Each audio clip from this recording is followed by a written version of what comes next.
Hi friends, welcome to the advice column. I want to talk about having a long-lasting marriage. Number one, make sure you have hobbies.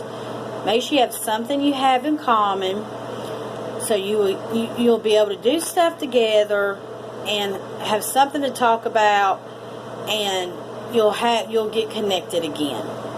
Number two, be content.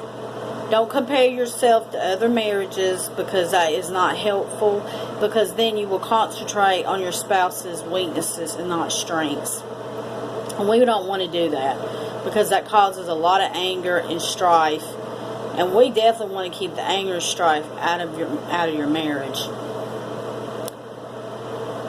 And don't get obsessed with the romantic movies and books, because that's not reality. Your husband and wife are not always going to be romantic all the time. There's no such thing as that. That's just fantasy. And we got to quit letting that suck us in. And a lot of times, too, you got to compromise with your marriage, because no marriage is perfect.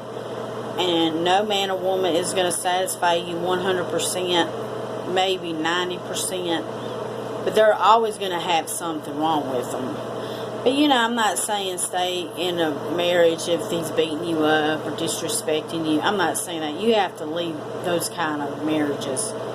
But just the little things that really get on your nerves, like really push your buttons a little bit, that's what I'm talking about. A lot of those things, you got to let those go.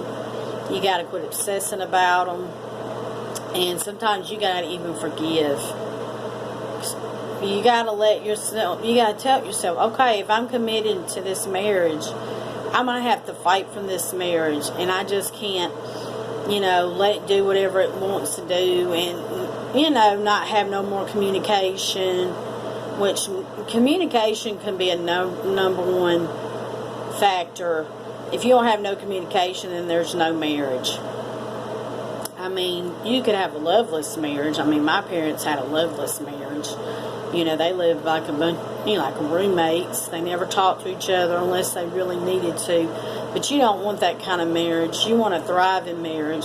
You want a marriage that if you're going to stay with them for a long time, which you want to have a long time marriage, you want it to be a happy one. You don't want to be stressed out all the time wondering why your husband and wife is not talking to you. That's not worth your time. That's just too stressful. So,